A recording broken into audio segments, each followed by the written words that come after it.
Aujourd'hui, on plonge ensemble dans l'épreuve de mathématiques du probatoire des 2008. On commence avec l'exercice 1, on vous donne deux suites numériques U1 10 n et V1 10 n.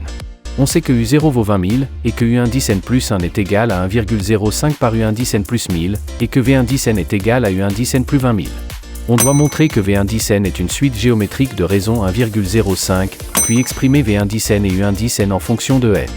Ensuite, on vous parle d'une ville qui comptait 20 000 habitants le 1er janvier 2006. Chaque année la population augmente de 5% et reçoit 1000 immigrants. Pour les questions à choix, il faut trouver la population au 1er janvier 2014 puis déterminer le nombre d'enseignants sachant qu'un enseignant encadre 40 élèves et que la population scolaire représente 20%.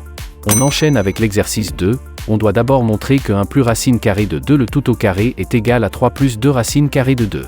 Puis il faut résoudre dans R l'équation 2t carré moins facteur moins 1 plus racine carrée de 2t moins racine carrée de 2 sur 2 égale 0.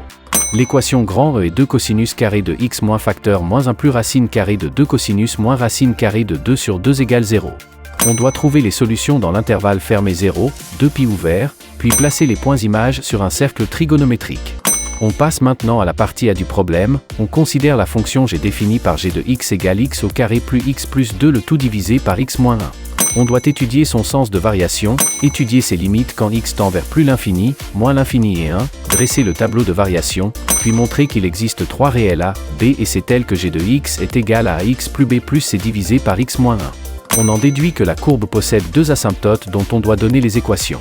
On doit ensuite tracer la courbe dans le repère puis montrer que le point I de coordonnées 1 et 3 est un centre de symétrie de la courbe. On termine avec la partie B, le plan est muni d'un repère orthonormé, on a les points E de coordonnées 1, 3 et F de coordonnées 1, 3.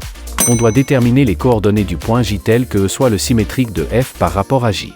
Ensuite, montrer que pour tout point M du plan le produit scalaire M multiplié par MF est égal à MJ carré moins EF carré sur 4, puis en déduire la nature de l'ensemble gamma formé des points M tel que M fois MF est égal à 7. Il faut construire gamma, donner une équation cartésienne, puis déterminer les points A et B où gamma coupe l'axe OX, ainsi que les points C et D où la parallèle à OY passant par J coupe gamma.